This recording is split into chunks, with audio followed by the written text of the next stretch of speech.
there is a lot of misogyny and rape and incest and pedophilia written into the text. And I think that's one of the reasons that like I'm still interested in studying and pushing forward this conversation is like, I want to point out that maybe the Bible is like a great book, but maybe it's descriptive and not prescriptive, right? Like maybe it's describing the culture at the time, but it wasn't necessarily a prescriptive mandate for the rest of history, you know?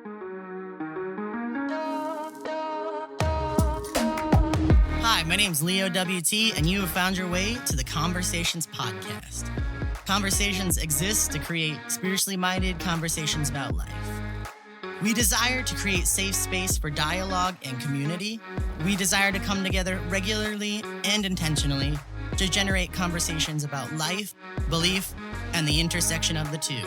Everyone is welcome at the conversation. Friends, what is up? For those of you who are just joining us on Facebook and YouTube land, I am Leo Walters Tejera. This is a Conversations mashup with two of my all-time favorite people in the world currently, and a third waiting in the wings.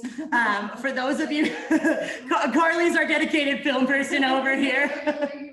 Carly's eating chicken nuggets and just watching the sass unfold. But I am here with Mama Jill Wallace, who is everybody's ally mom. I'm not gonna lie, the first time I heard Mama Jill's voice, I actually had a little bit of a PTSD reaction. I started crying. I honestly started crying and I laid my head on Elle's lap and I was like, I wish my mom said that. It's okay though, because my mom did actually apologize to me and she was on my podcast on Mother's Day, so pretty cool. But as you guys may have noticed, other friends, we have someone else here waiting. I hate the mirrored camera. We have someone waiting in the wings over there. And this is our friend Rocky Roggio from the up and coming blockbuster, record-breaking, groundbreaking, history-making documentary 1946. You may notice that on her shirt there. So Rocky, would you care to explain to anybody who's been living under a rock or in a cave what this movie is about? Sure. 1946, the mistranslation that shifted culture. First of all, thank you so much for having me. Like I adore both of you. So Leo, I know we've done some work together before, and Mama Jill, I've been meaning to connect with you. I know we've been meaning to connect together for a while. So, man, when I got the email like yesterday, I was like, of course I'm available on Sunday. Clear all my whole schedule. But yeah, so the mistranslation that shifted culture, we trace basically when and how the word homosexual appeared in the Bible in 1946, how it was a mistranslation. We look at that translation, then the 52 edition, and then we look at the 70s editions that all use that 52 edition as their root Bible. Meanwhile, between the 50s and the 70s, there were these exchange of letters and a mistake that was admitted by the translation committee that we found through these documents at Yale University. So we trace basically this mistranslation that the translation team admitted, no, we're not talking about people that are born that way. The difference is condemning a group of people versus an act. We are talking about people who use and abuse each other.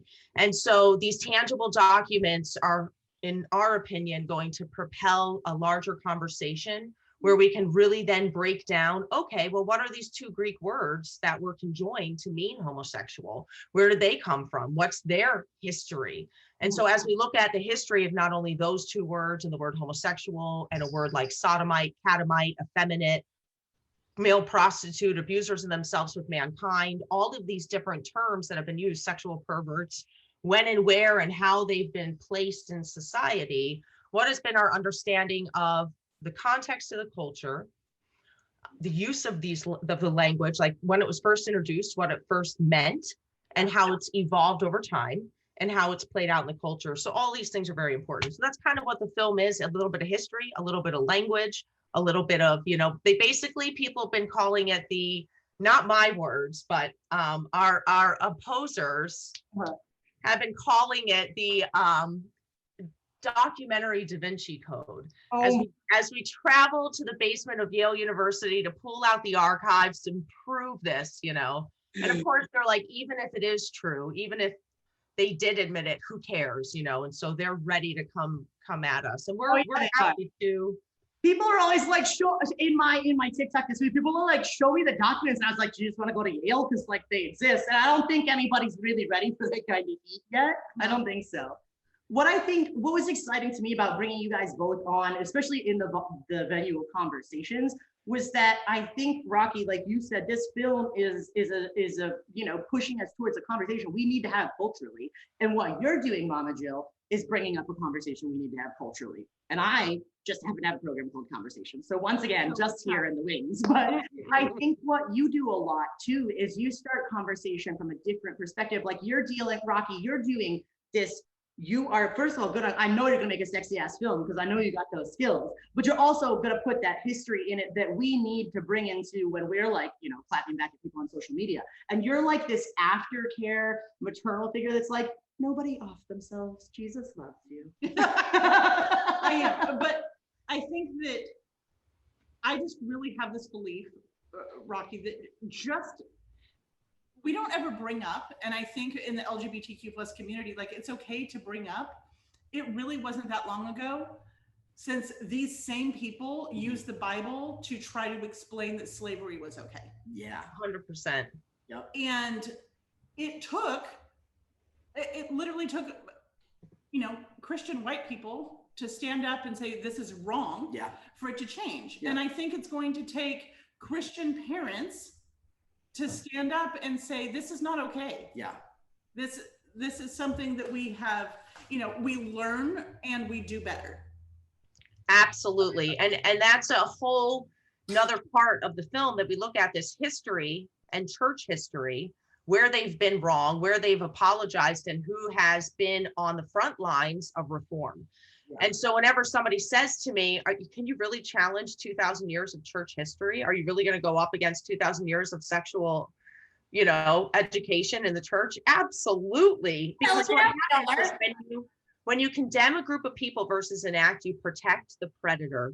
Yes. And that's what we see in our society, in the priest scandal, in the Me Too movement, in pedophilia, which is mostly what these verses are talking about and condemning. Yep. And then there's obviously other things, but it's always abuse. It is. So we need to get honest with the text. So bring it. We're not afraid to combat 2,000 years of church history.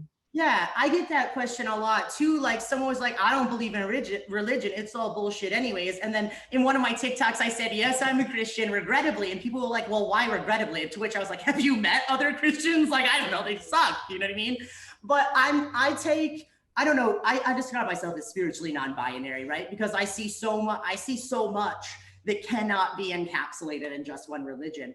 But I also take my Christian cultural heritage seriously enough to challenge it, right? Because Christians have done bad shit, a lot of it. And I don't even want to be a Christian anymore, but like someone's got to work on this sinking ship, right? And I hope we can do that. Well, and I think it goes beyond that. So like as a parent, I have 10 kids. Wow. Parent, I always tell people when she's so wholesome, she's so perfect. My kids are tired of my shit. Like, so don't laugh so hard, Carly. It's just, I literally have two that are not speaking to me right now. Like with the move, just normal emotion stuff that they've gone through, things that I've done that offended them. Like I'm a normal human being. Mm-hmm. So I think going back to that whole, we do better, we learn more, we change. Mm-hmm. Mm-hmm. Just look at parenting. My oldest is 28. If this woman went up against the mother who was a 19-year-old kid, like I would have beat her ass. Like, but I did the best I could at the time as a 19-year-old with a baby. Right. So it's just that type of thing where like, I learn, I do better, even now still. Mm-hmm. I think that spiritually, we have to be okay. How come every other aspect we can say, well, they used to do it like that, but it was wrong. Right. And now we know better. Except when it comes to Christians in the Bible, then it's like, no, it was right. Right. But then here's all these other areas you said were wrong. They were different. This is still right. Yeah. And it just doesn't make any sense. It really doesn't. And people are ready for this kind of movement, this kind of work.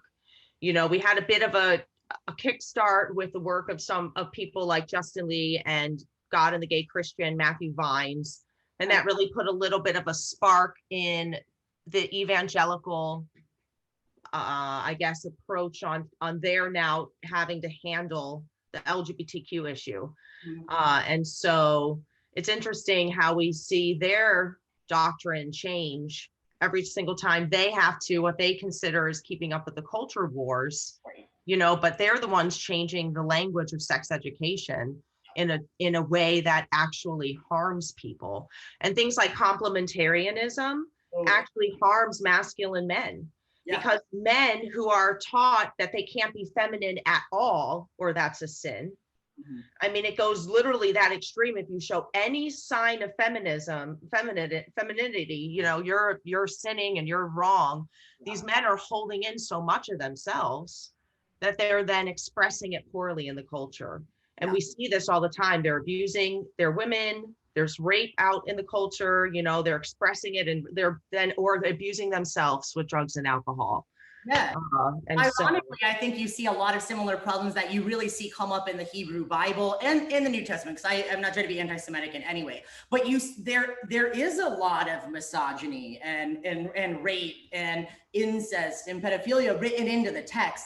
And I think that's one of the reasons that, like, I'm still interested in studying and pushing forward this conversation is, like, I want to point out that maybe the Bible is like a great book, but maybe it's descriptive and not prescriptive, right? Like maybe it's describing the culture at the time, but it wasn't necessarily a prescriptive mandate for the rest of history, you know? I love that you mentioned that the other day, and this is why.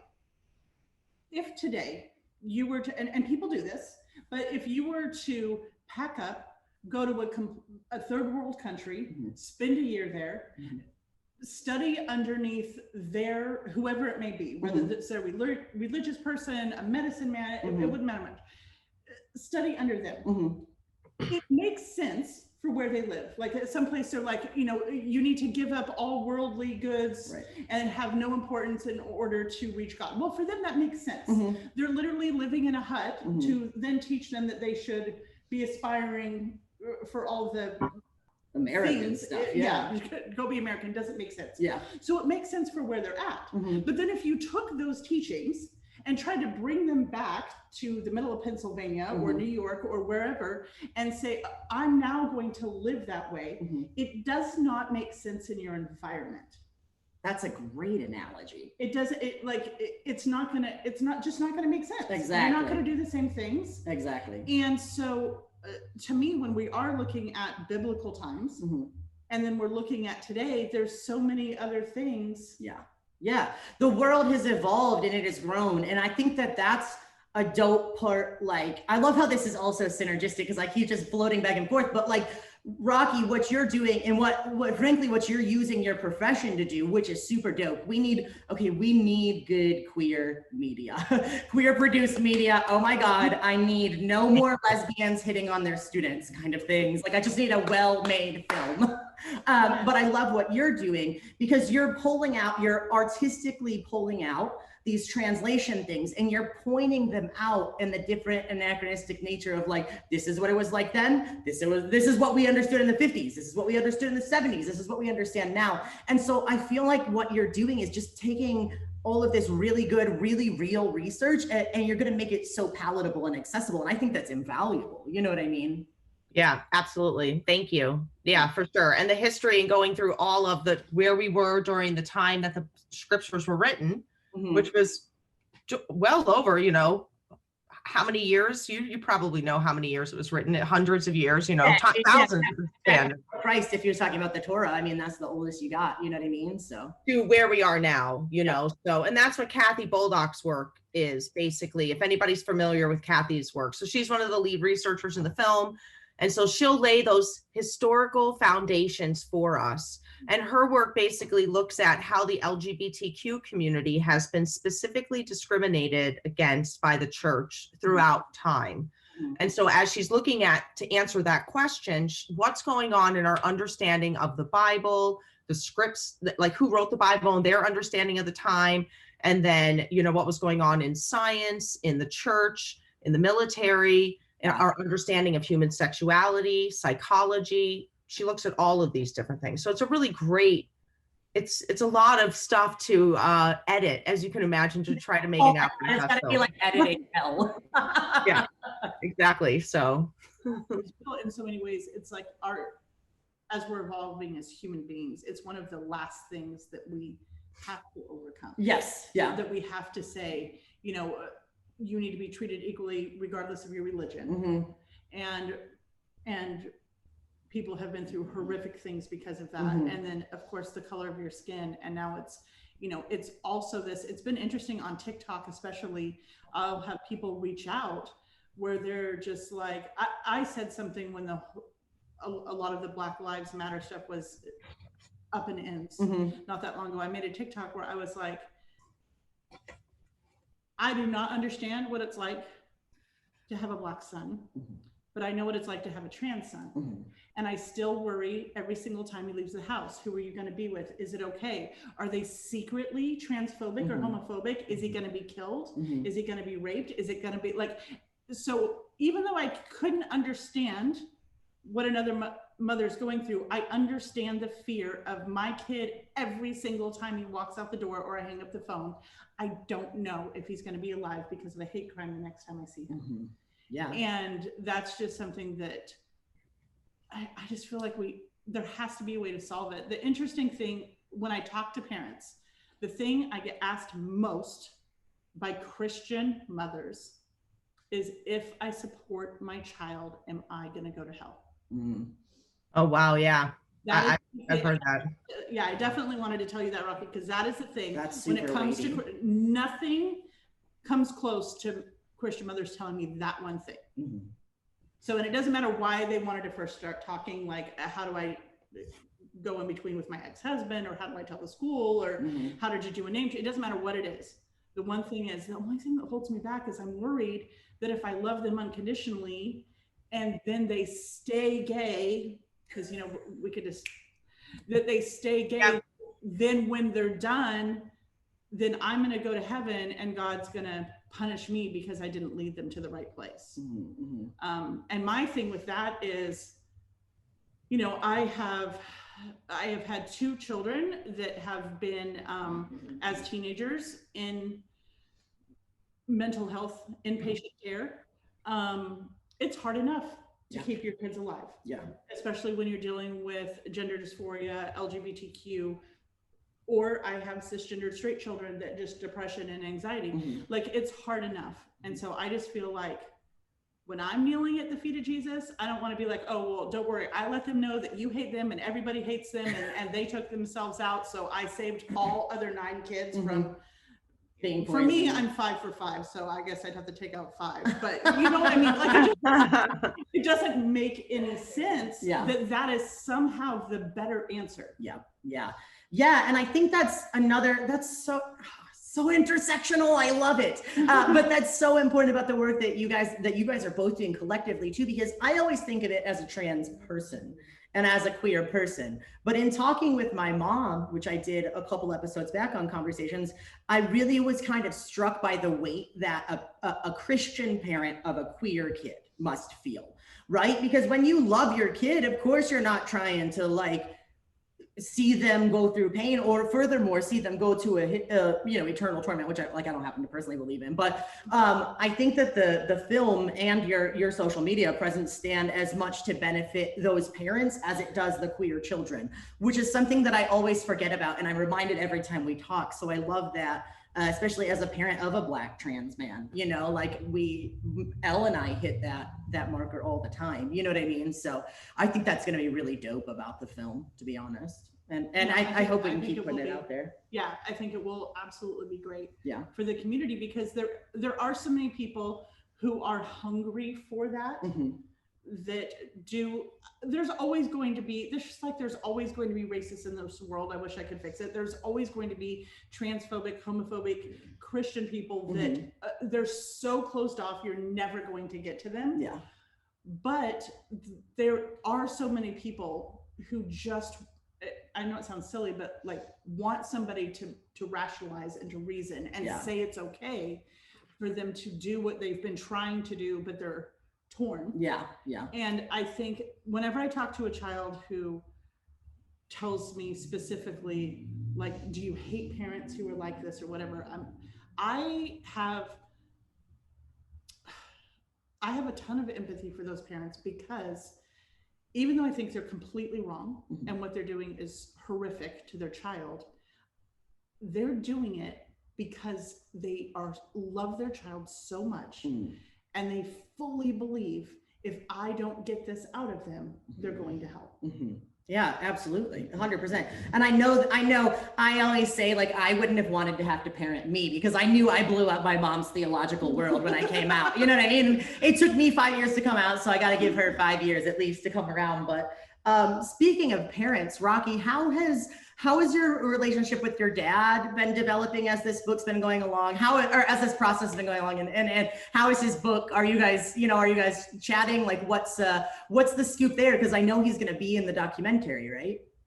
He is, and we'll talk about that in a second. But really quickly about the parents and all of these things that we were just discussing. You know, we are hoping the tool does become a resource for people, because a lot of this information isn't available. And even things like the Sodom and Gomorrah story, people are so confused on what that really means.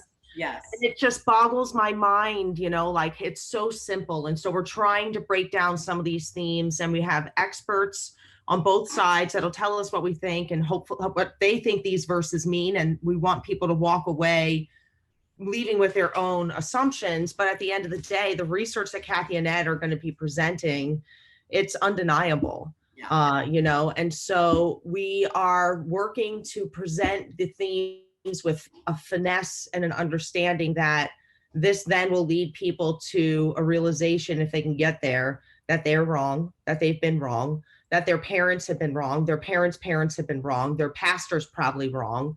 You know, the same thing with slavery, like you mentioned. Like, you know, we did a post on that recently about a man who used quotes from white preachers saying that, you know, that they didn't want integration in school. And all that he did was take out racial integration and put in the word gender identity, you know, or sexual orientation or whatever. And it's egregious. Anyway, so yeah, so we're hoping it becomes a tool for people to then be brave enough to dig deeper, learn a little bit more, and not be afraid to say, you know, I always felt that there was something wrong here. We need to look at this. So yeah, thank you for appreciating all of those themes about the movie. And that's what we do hope to hit. Yeah, I think it does. You did mention too, the tonality that you're taking of it. It's not a hostile tone. Correct. You're not trying to disprove religion. You're simply actually talking about what's happening in the biblical text and, you know, the blatant and admitted translation errors. Absolutely. There's some that are mistake and some that are 100% malice, you know, and so, yeah, again, that doesn't pull away from the gospel theme. It doesn't pull away from a Jesus message. It doesn't pull away from the mystery of the text. But for the majority of translation history, it was white men sitting in a room making decisions that impacted all of our lives. So, you know, it's just baby steps. Hopefully our film and the tone will help us get there. Yeah, So. I think the tone was a smart move. As someone who grew up being an angry lesbian before I even knew I was a lesbian, apparently everyone else knew I was in a glass closet. You can only, Carly's feeling a vibe over here, right? Everyone knew I was a lesbian before I did. But, you know, sometimes when I would speak up, I would just get that, oh, you're just an angry lesbian. And I was like, well, first of all, you're missing on a lot of faces. But I'm not just angry. There's a real scholarly point here. And the issue at hand is that people are fucking dying. Yeah. Translation error and agenda. People are dying. That is not, I'm not just an angry person for my own sake. I'm actually kind of like a giant puppy dog. You can ask my wife. But this needs to be talked about. And if I talk about it, don't come at me like I'm angry. Don't put that angry lesbian or like people will do it with Black women. You're just an angry Black woman. No, thank you. Don't discredit me. I have something to say. I want to take that stance. But you guys with the film, you took a step back and you're like, okay, let's just prove I'm wrong. Yep, 100%. All right, so Dad. So my dad, for those of you who don't know, is in the documentary. He's a non-denominational minister. He found me out when I was young because he suspected I was lesbian, which I was. I wasn't really good at hiding it. I was like, oh, I'm going out with my gay friends for the weekend, or, you know, they show up with rainbow stickers on their car, go out, you know, dancing, whatever. And so he's very side X, which means he believes that you need to repent and God can save you and change you and nothing is impossible. And being gay is a choice and being trans is a choice, you know? And so he then wrote me a 10-page letter on why he believes I was going to hell. He used the clobber passages. He used a whole bunch of other fun passages. And that's just what you were saying. Like, for people who respond that way, I have a lot of empathy now. I didn't then, but I believe that he's a victim of bad theology, as many parents are, and people who really feel that they're doing what they're scared. They're scared not to do anything else, or they're told this is what they have to do. Yep. And so it's been 20 years of a struggle. And when I first learned of Kathy's work, my parents were coming into town the same weekend she was doing a conference. So that's when we started filming. I threw my parents in the room and started filming. I love that. But that's when I really learned of the RSV mistranslation. Mm-hmm. Yeah. And so my dad was in the room the same day I heard about it. And we took a split. I'm like, I have to make this movie and tell the world. And he's like, oh my goodness, I have to write a book on why I believe homosexuality is a sin, because now it's like, and it's, you know, we love each other and we're doing the best we can to have a relationship, but it still is he needs to make sure he gets a handle on his mark on what he believes as I'm building this platform to say, no, Dad, you're wrong. Yeah. And you know what's interesting with the RSV is that for so many seminaries and stuff, the RSV is like the standard version that we teach from.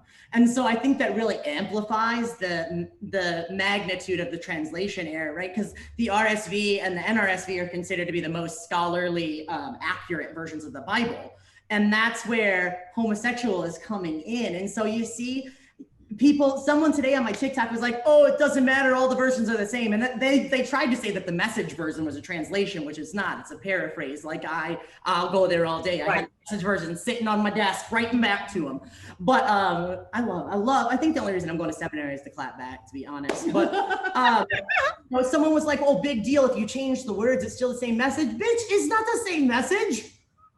Like, you just put the anti-LGBTQ agenda in the book that is being taught to seminarians and future pastors. That has a massive influence. It's not just semantics. That is a theological shift, and you got to reconcile that. You got to reconcile that. Like, well, we don't still think the earth is flat, except for a special subsect of the population, right? When we learned more, we changed our books, right? Like, why is the Bible exempt from that level of scrutiny, right? Why? Well, I think a lot of that comes back to because generational beliefs. Mm-hmm. Your grandparents taught your parents, and that's why people who are racist think that way for a long time. Even the simplest things. We had two things Sean and I did come up raising kids. Mm-hmm.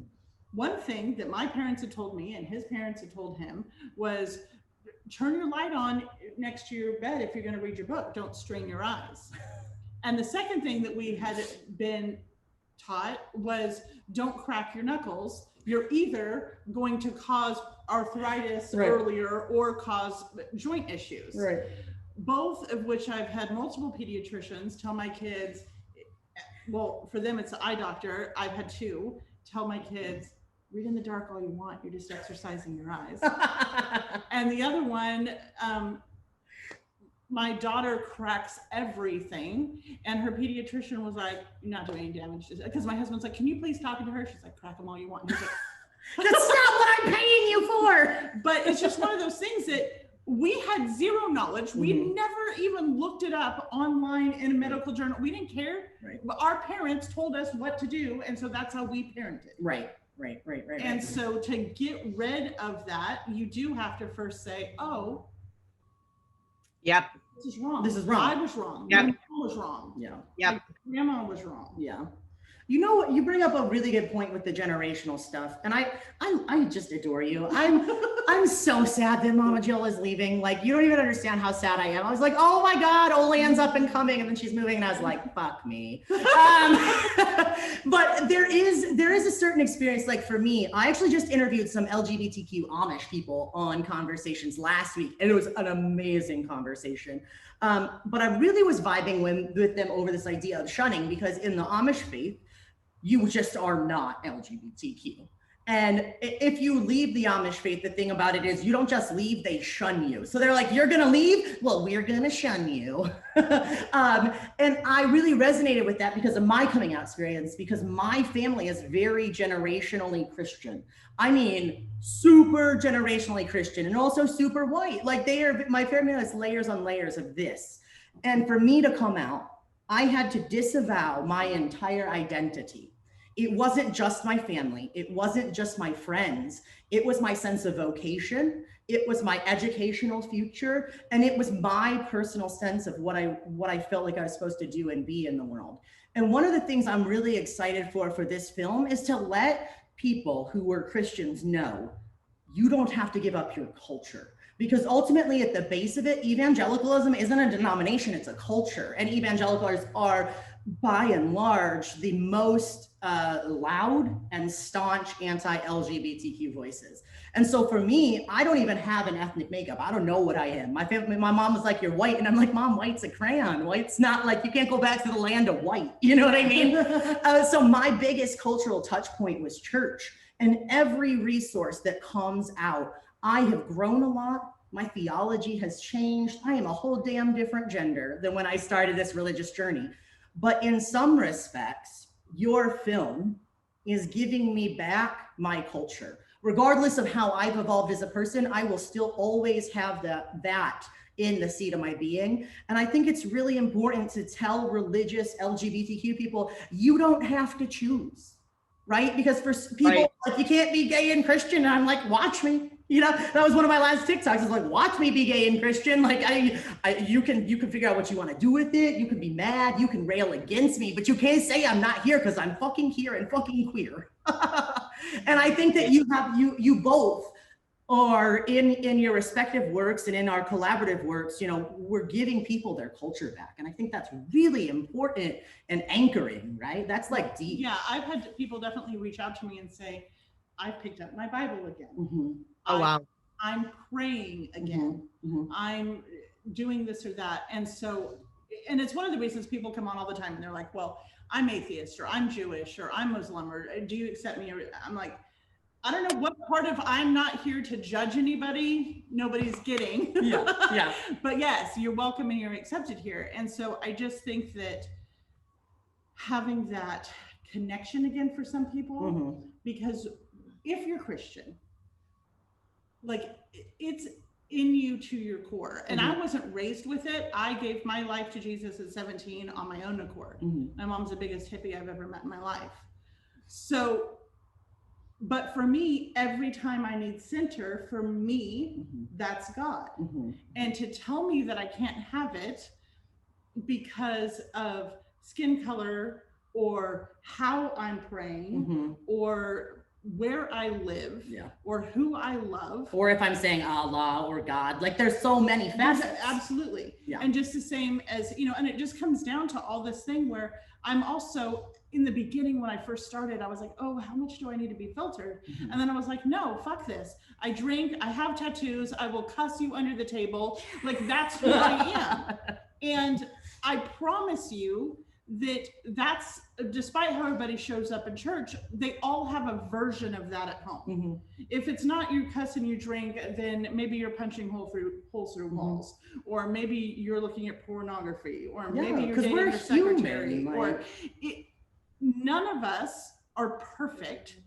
And even if we were, I love that comedian who was like, Jesus was perfect and they killed him. Yeah. Like, why are y'all trying to be perfect? Yeah. And and people get mad at me because I'm okay with my hot messness. Yeah. I'm not a Karen. Yeah. I joke with that because my older sister's named Karen and she got married and went to a house and had 2 boys and is still there and takes her vacation every year. Yeah. And she just does the things because she always dots the I's and crosses the T's. And she's even told me before, she's like, of course you're not upset. You're just the fun gypsy aunt that floats in and everybody loves. I'm like, I love that that's literally your whole brand now too, which is so funny. But I'm okay with that. Yeah. And I think that it's important for people to just be able to say that. Like, we don't have to I have the best girlfriend. I only have a handful of girlfriends, but I have the best ones because I'm not like, oh, I hope I hang out with them. No, I'm looking at the lady in sweats, telling her kids to get the fuck off the swings because they got to go home. And I walk up and I'm like, I need a best friend who can like come over and feed my kids top ramen together. Like, I need that in my life. Yeah. So I think that more people need to be real. Yeah, absolutely. And that all of the layers of reasons that people feel that they can't have religion. Yeah. I think that's another thing that opening up this conversation does sociologically. I'm super nerdy and I'm like not even apologetic. So I'm gonna drop some Scrabble words. But I think that a big thing that this film and your work, like not even trying to force any connection here, but I think something that you guys are both doing culturally is creating cultural safe space. Now, no space can be 100% safe because that is the world. You know what I mean? But we're creating safe space, and to borrow from Nadia Bowles-Weber, who's like a super dope ass Lutheran, well, minister, now she's a writer. I love her. But she used to talk about how she's just not perfect. She's just real. And what her realness brings to the world is not necessarily safe space, but brave space. And what you're doing with your work is I like to use mosh pit terminology because I was in a metal band when I was younger. I was actually in a Christian metal band, as I'm wearing a Christian metal band shirt right here. Go Thrice. I was wondering what that was. I was trying to figure out what that was. Yeah, Thrice took so much heat, and it says like building a better bridge together on the back. And so many people went off on them when they made this, but they took the hits. But in mosh pit analogy, you know, early 2000s metal kid, when you're at a concert, the band will yell this thing from the stage. They'll yell, "Open up the pit," and then everybody in the middle pushes out and just clears this space in the middle of the floor. And that is the safe space for you to wall out, for you to mosh, for you to dance, for you to do whatever you need to do to be fully actualized in that moment. And I love that both what you guys are doing is you're saying, open up the pit, like open up the safe space, create this space for people, because I don't really care what you've been told. It was probably fucked up and Jesus loves you anyways. You know what I'm saying? You're opening up the pit, I think, culturally speaking. Get out of the institution. Exactly. Yes. Just this isn't challenging, like, you know, the Bible, as much as there are mistranslations. It's not challenging the word of God or your relationship with God. This is about the institution.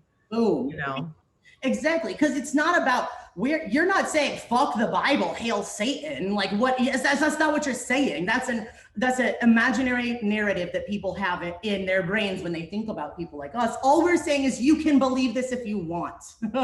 You can have this space if you want. You know. Well, I think it's interesting. My comment section is always full of two people when I do something religious, not a Christian, and this is the only type of Christian I believe in. Yes. Yes. And it's both that come in, but my comments, my live streams, a lot of my stuff, they have become such safe spaces because just kind of now, I can't even say how it started from just being like me, probably from somebody saying, can you adopt me, to being Mama Jill Wallace family.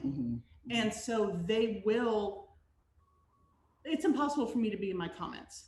But they go after whoever's in the comments. I love that in your comments. And one of the things that I'll do is if it gets too bad, and you'll be the mama. Well, I just go in and I go to their first comment and I just delete it, because then it deletes. I don't care. All of them. Yeah. Okay, goodbye. Yeah. I feel like it's the same way as when like the kids are fighting over a toy and I take it and put it on top of the fridge. We're not going to do that here. No, honey. No. And I have a lot of words blocked on my page that can't be used. And I have. Oh, thank you for that little juicy tidbit of knowledge, because I blocked hermaphrodite, blasphemy, and heretic right away. Yeah. And so just knowing, and I always tell NB and trans kids, use your filter. If you're FTM, block female, girl. All of your dead name, block all of that stuff so that they can't. I actually got tired. You're gonna think this is funny. I got fed up with kids first, early. I'm like, it makes me, this is a mom thing. It pisses me off. I don't have a lot of time. I was just at the house with your siblings and I popped in here to hang out with you guys. And I've got to go through 5 of you yelling, first, early, before I can actually get to a question that I need to answer. So I blocked the words first and early. And then because kids are shits, I had to also block second, third, fourth. But you have to do it. You have to do it. Yeah, but I do try to create as much of a safe space as possible. At the same time, I've told them, like, I just have this, because I have Patreons that I talk to all the time, and my mods, and they've all formed all these little friendship bubbles on their own. And so sometimes people, there are TikTokers out there that just, their whole thing is just trashing me. And every part of thing, it doesn't matter if it's saying I'm not a Christian or saying I'm not an ally, or I love the ones who are like, she's using your kids for money. I'm like, I literally have a pair of headphones holding up my shower curtain. I promise you. That is not what's happening here. Can you please explain? I know you're saying something really fucking meaningful, but how? That's the next TikTok. How in the pencil fucking shit did you hang up a shower curtain with a pair of headphones? It wasn't me. So when I rented my house, we had this old clawfoot tub that's probably been in the house since 1905. Right. And then it's supposed to have one of those, the metal pole comes up where the shower head is, and then it's supposed to hang in a circle. Well, the metal pole comes up, and then you have red and checkered duct tape holding the rest of it together. And then you have the shower curtain round, and then it has a pole that's supposed to go up to the ceiling. But at some point in history, that pole broke. Oh no. And so they took headphones and wrapped it around the screw, and then tied it to a ribbon and tied the ribbon to the thing. That's my TikTok video later. It didn't happen. You're tagging both of us because we got to see this with our own eyes. Okay, I'll do it. Really. Bathroom's a mess. So, but they'll attack me, and I've got to the point that I'm like, don't tell me. Yeah. Don't tell me. Yeah, just don't tell me. I literally go out of my way. I'm never that person. I'm not the poke of the bear person. I'm not on conservative TikTok. And I think it's so important that we all know our lanes when it comes to that. Yeah. Like I've talked to you about that before. Yeah, absolutely. If someone's like, I want to discuss all this theological stuff, I'm like, great, this is Leo. It's me. I'm Leo. Because that's not, like, I'm unconditional love, and I want to fix you a chicken dinner and snuggle, and that's me. I'm not trying to make a movie. Yeah. I'm not trying to go pick it at a church. Like, that's not who I am. And I think that that's part of like the beauty of life, is that we all do our own things and just do those great, and it's okay. Yeah, absolutely. I'm curious now, because I've been in Mama Jill's comments before. What sort of feedback are you getting on social media, Rocky? Like, are you getting those two camps of like, oh yeah, and then burn in hell, or like, oh yeah, how's that going for you? Well, it hasn't been so many of the extreme, like you're going to burn in hell. There's been a couple, like I saw maybe one that came through like death to all LGBTQ or something. And I really feel the love of Christ radiating. It's like, come on, people. Right. And I wish now that was early on, I reported it because I didn't know about that feature, whatever. But mostly it's people just quoting obvious Bible verses. It's interesting how they think that we don't know. Like, oh, I've never read Leviticus 18. Oh, God. Like, I can debunk this movie in 5 minutes. And then the people, I usually just ignore it. Yeah. But this morning I woke up and this one person just kept going on and on and on and on and on and on. And I wrote to them and I said, we're literally talking with the lead theologians in the world about our project. And you think that capital, are going to debunk this movie? Like, come on, and then he used like a example. He's like, I'm better than you. And he used THEN. And it's like, come on, like, so I just write then, the right then, and I usually don't go there, but when you're so egregious and aggressive, and you're not even willing to listen, I usually ignore it. But this morning I did play a little bit with this person. Oh God, I'm not gonna lie to you. I usually ignore the haters. Well, I have a strategy right now, and so I hope the haters are watching, because the strategy is keep boosting my algorithm, fuckers. I'm gonna respond to you until I'm big enough to just be done with you. Keep boosting the algorithm. Well, I try to keep my defenses up, because as a person, my view in life is genuinely that healthy people attack problems and unhealthy people attack people. That caveat being said, yesterday I typed a comment and I was like, shut the fuck up, you idiot. And then I posted it and I was like, delete, delete, delete, that is out of character. Well, I just had a minute, but I think it's really important also for people who are on, you know, this side of the work, right? Is that you make sure to take your self-care moments too. Because like you said, you cannot, you're at some point you're a human, right? And people will take shots at you, and you can't engage with the trolls on your feed every day. But you know, there's some days you just got to get extra spicy with them. But you know, I don't get that spicy, and especially if it's somebody on somebody else's page where they then can stitch it or whatever they do, make a video, whatever the kids.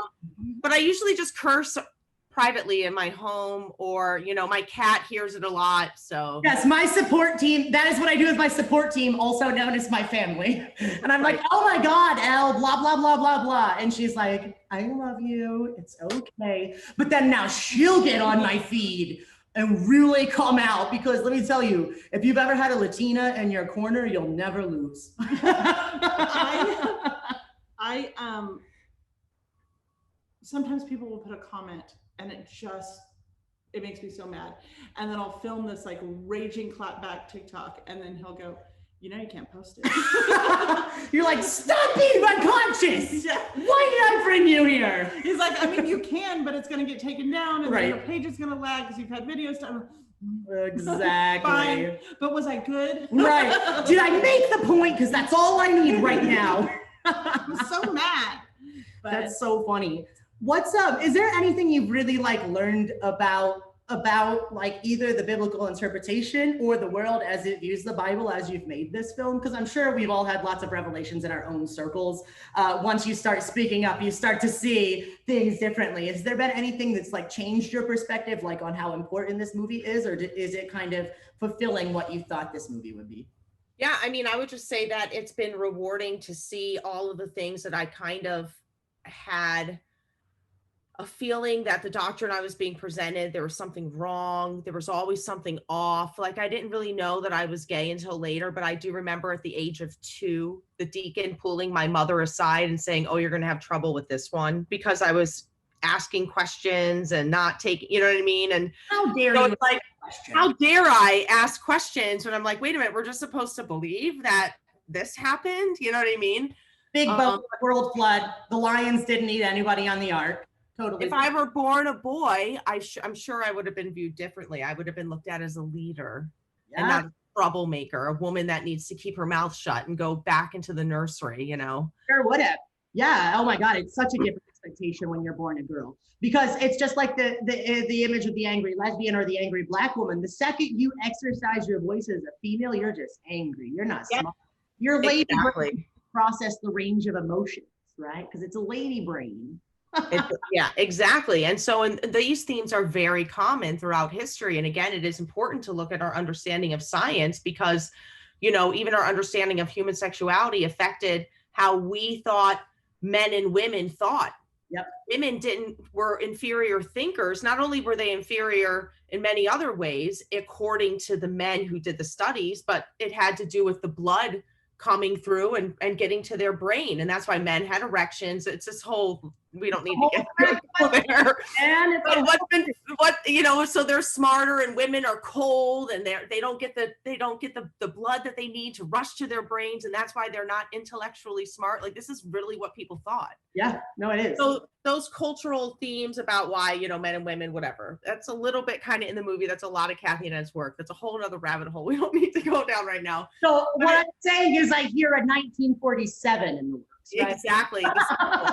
But it's been cool to get to be affirmed in those. I'm not crazy. Oh, I'm glad that I always was. I don't even know where it came from for me to have the guts to say, no, this isn't right. Yeah. And so because I've always had that, now I'm learning the theology to back it up. Yeah, I really hope that that's like freeing for you, because like, from how we've chatted before, I know there's some real similarities in our, positionality as pastors' daughters, right? Like, you and I both understand the pastor's daughter experience very well.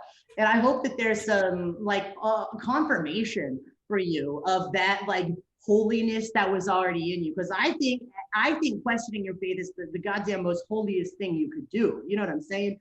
And I hope that there's some like healing and retribution for you, because that's a powerful thing. The fact that it too, you were like, hold the phone, patriarchy. And then you just stuck with it. And you know, I know you took your shots for that. You have to, because I've taken my shots. But I hope there's some healing that comes for you in that film too, you know, by way of just, you were right, man. You were right a long time ago. And in case no one told you, Rocky, you were right? And you're about to change the world with this movie. So I think that that's in and of itself like somewhat of a divinely orchestrated miracle. You know what I'm saying? The reward will be getting to the finish line. Now it's time to finish the movie. So what's the rest of the movie look like? Like where are you at in production, music, all that? Yeah, so we finished filming most of the movie. We have a couple more pickups we need to do. It's not a lot. We're going to have a full assembly next week. We're talking with an animator and an illustrator to put together all the graphics and the animation that we want. And Mary Lambert is composing the original music. But right now, we're still working to fundraise to pay for those line items, to pay for the original music, to pay for the animation, the illustrator, to pay for some other editing aspects that we need. So that's why in June, we're launching a peer-to-peer fundraising campaign where we're looking for 10 teams of hopefully up to 10. So we're looking for 100 people to join and say, hey, I would give $25. And I bet I know enough in my community where I can raise $500.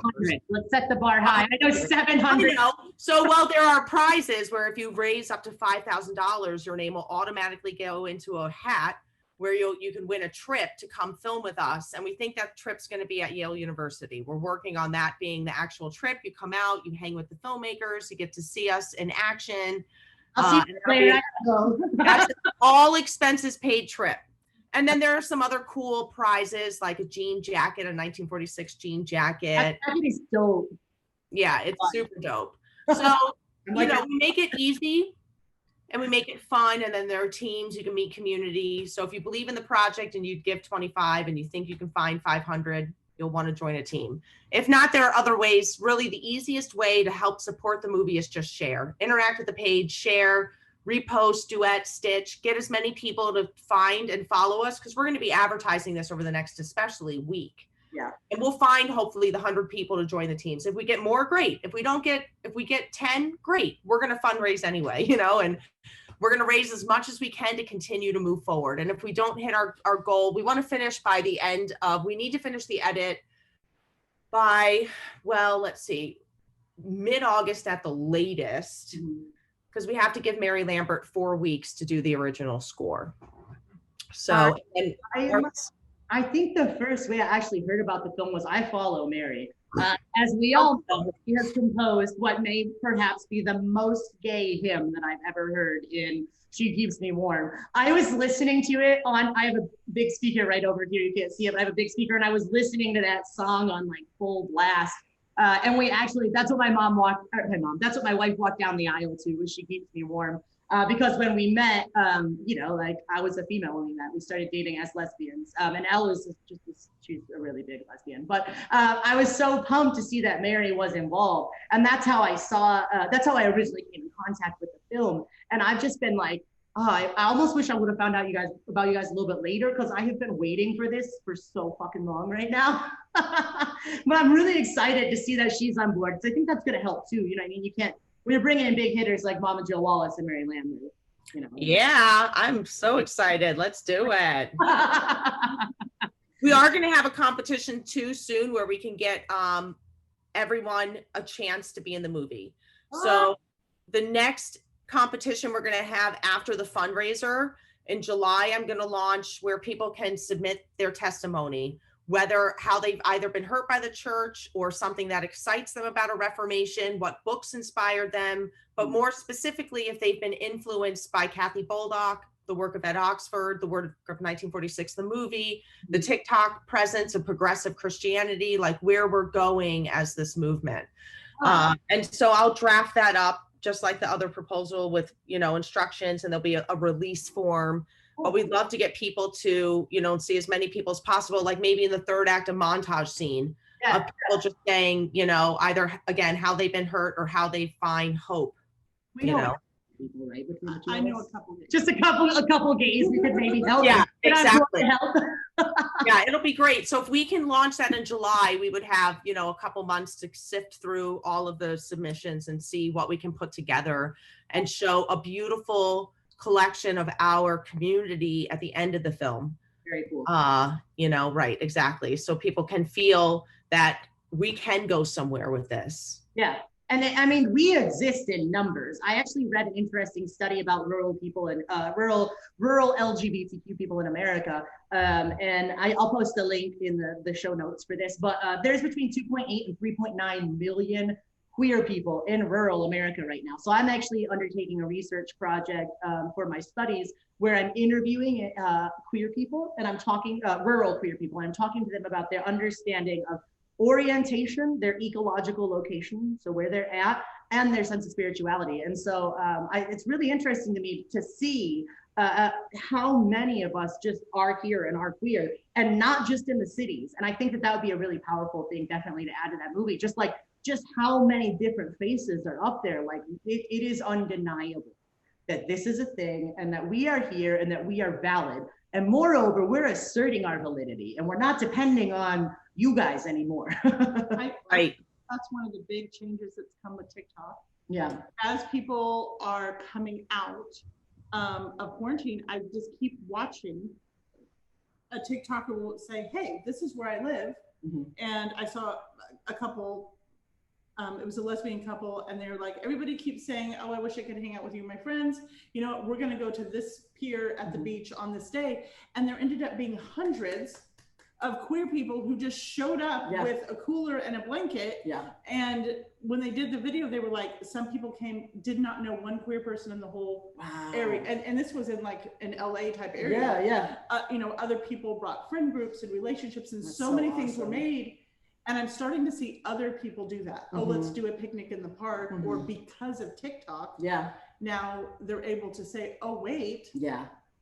There are other people like me somewhere. Yeah, we exist. I love that ability that social media gives us to connect with people and to get information out, right?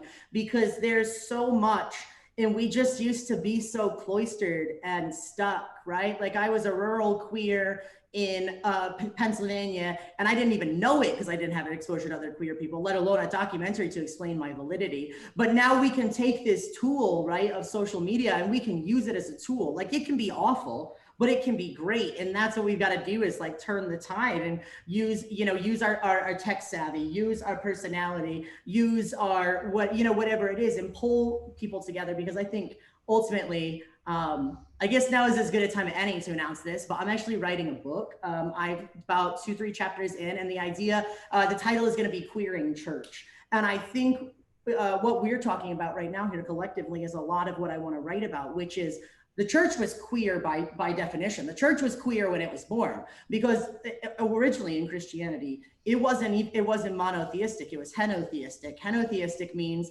that you believe in a God, but you don't denounce or decry the existence of any others, right? So the church was queer by definition. And then it's been made unqueer by straight white landowning men in power. Right.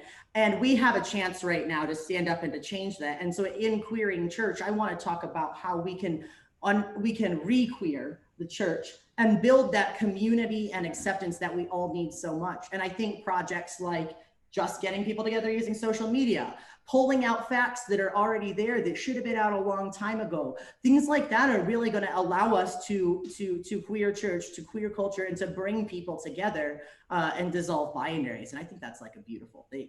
So that's speaking of, we should work on a video together. Let's do it. I would love a fun TikTok campaign. I don't know what we could do, but I could film on one end, y'all could film on another end. I don't know. We'll have to think of something. I like this. And then splice it together. I don't know. Yeah. In case you're watching world, this is us getting ready to take you over. I'm just saying, who runs the world? Girls. That's it. That's all I'm saying. That's all I'm saying. Rocky, I have to thank you so much for your time and your energy. Yeah. And your willingness to meet. Mama Jill, I have to thank you as well. I secretly was badgering both of you. And like, I know I never like to multi-text without a response, but I was like, this has to happen. And so we made it happen. But I have to thank you so much for your work in general. I know a little queer like myself is my childhood parts, right? I do a lot of counseling. I'm working on my parts in counseling, and my childhood parts greatly benefit from your maternal influence and your ability to just stand up and be like, yeah, I'm different, and I was right all along, and then make a movie about it as the ultimate flex. I have to thank both of you guys for your work and for coming on here. I think that we're at a great turning point in history, and I think with people like you folks that we're gonna fall forward and not back, you know. I don't think I've ever had the word flex used in a sentence before when describing me. You gotta flex though right now. I gotta do this time. You gotta flex though. Yeah, I've got no muscles. Yeah. Props to Thrice on the shirt too. It just fits. Thanks. So nice. What were you gonna say? What can you let people know? I want to give both of you guys an opportunity to drop your info real quick before we wrap up. So Rocky, why don't you go first? Can you let people know how they can find the film, how they can acquire merchandise, and how they can get involved? Sure. So 1946themovie.com is our website. You'll get all the information there if you do want to help us finish the movie, because we need post-production funds right now. We have a GoFundMe up. We have a fiscal sponsor. They are able to accept charitable donations on our behalf. They're Women Make Movies. That's all up there. And if you want to get your name on the film in a way of a sponsorship, whether you're a church or even like a co-supporting producer, there are different levels you can give. Other than that, at 1946 the movie across all social media platforms. We're most active on the TikTok, but we're all over. Oh God, I love you so much. We're most active on the TikTok. She covered her mouth. So you have a 1946 hoodie on. Can we pick those up at the website? Yeah.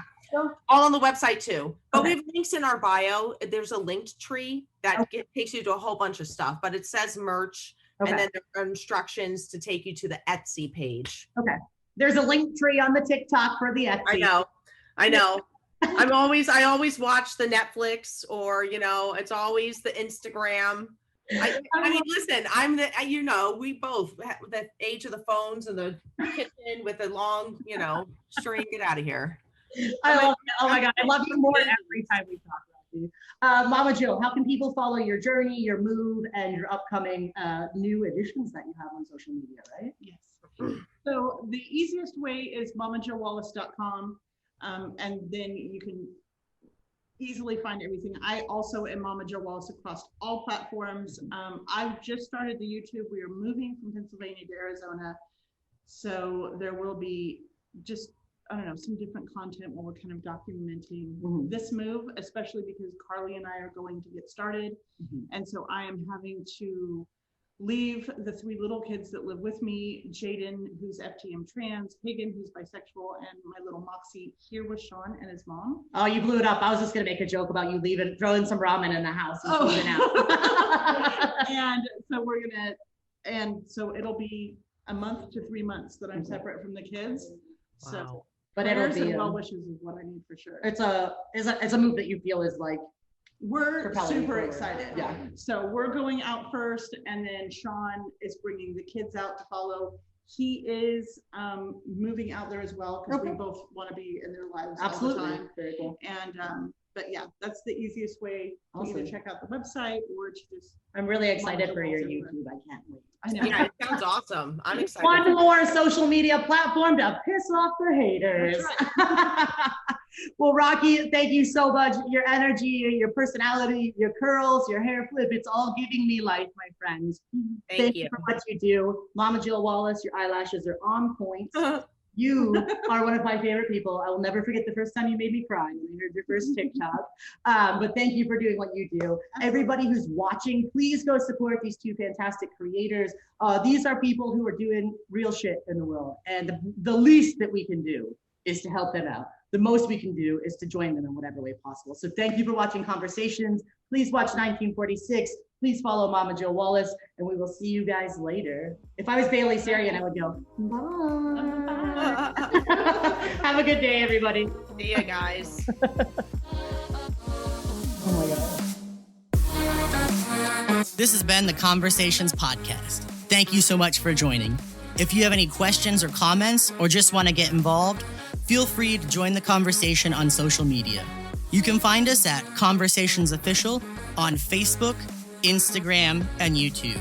And please don't forget to rate, follow, and share this podcast. We're available on Anchor, Spotify, or wherever you get your podcasts. Thank you so much for joining the conversation.